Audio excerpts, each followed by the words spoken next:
Disrupt the flow so you can get mo of what God has for you.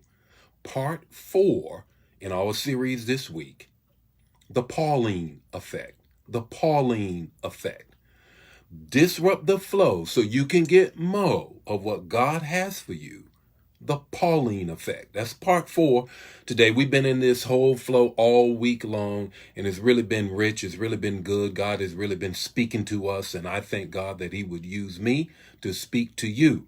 And welcome to Morning Manna. Welcome to Morning Manna. Good morning, Nikki. Good morning, Thelma. Good morning, Verena. How are you all doing on this morning? What an excellent morning it is. I'm looking for a great day. I hope you are looking for a great day as well. Hope you're looking to do great things for God today. Dr. Moore, how are you today? Got a word for you. You already know, got a word for you. I hope you're enjoying it, but I really am enjoying sharing this word about the disruption, God disrupting us. Now, I already shared with you that we're in a fast, 21-day fast, and in part, that's what I've been talking about, the fact that God has disrupted the flow. I would have never called a fast in the beginning of the eating season. Who does that? Well, you do that when God impresses upon you that you got to disrupt. You got to be disruptive in order to get everything that he has for us. So that's what God called me on. And if you want our prayer and fast guide, put your email in the chat area. Put your email in the chat area. Our team, our great team, they will reach out to you and send you the fast and prayer schedule, as well as how we're doing it and the scriptures and the journal, all of that. Just put your email in the chat area and then we'll send it to you. This morning is all about Disrupt the Flow, Part 4, the Pauline Effect. The Pauline Effect. The text, the talk, and the takeaway. Here is the text. Acts 9, 4, and 5. You've heard it. You've read it. Hear it again for the first time. Saul, Saul, why are you persecuting me? The King James Version is, why art thou persecuted? Why persecutest thou me? The 5th verse is this. And he said, who are you, Lord? Paul said, who are you, Lord? Here is Paul on his way to Damascus with official papers, court papers, to continue to do what he's doing. He's going to shut down the Christians, the people of the way, before they are called Christians. And he's bound and determined. But here comes a disruption. 3 things we can learn from the Pauline effect about our own walk and how we need to permit God to disrupt us. The first thing is this. Paul, without a doubt, believes that he's right. Have you ever been in that place before? I mean, you're convinced without a doubt, I'm right. I mean, not much can change you from that.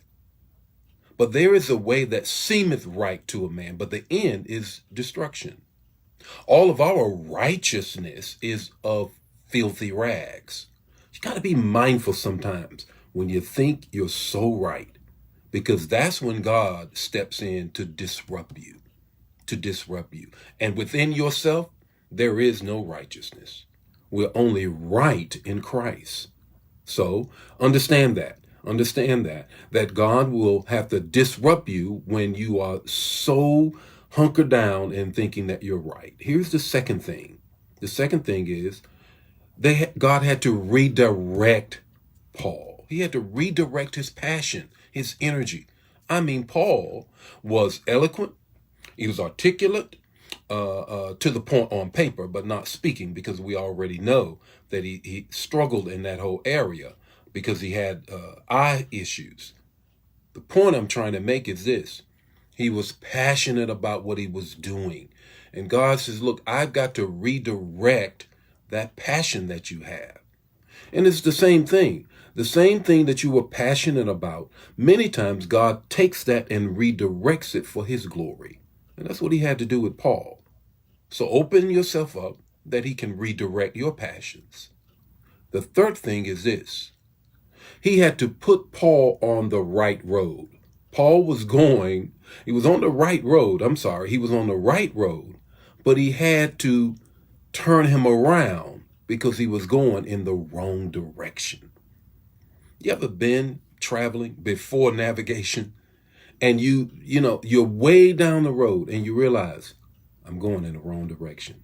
There's nothing more discouraging than that, to be an hour out and realize I've been going in the wrong direction. Now I got to make up that time before I can ever get to the place that I'm trying to get to.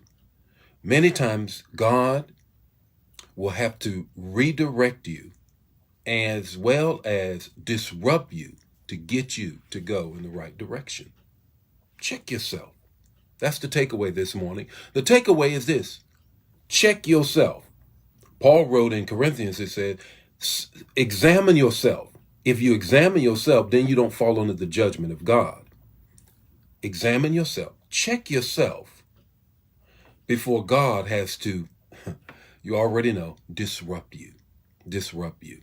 Because if he has to disrupt you, sometimes it don't always feel good. The Lord be with you today. May his face shine upon you and give you peace. We're going to wrap this whole thing up tomorrow morning. Join me and ask somebody else to join you as well. Share the manna. Don't keep it to yourself. God bless you. Bye now.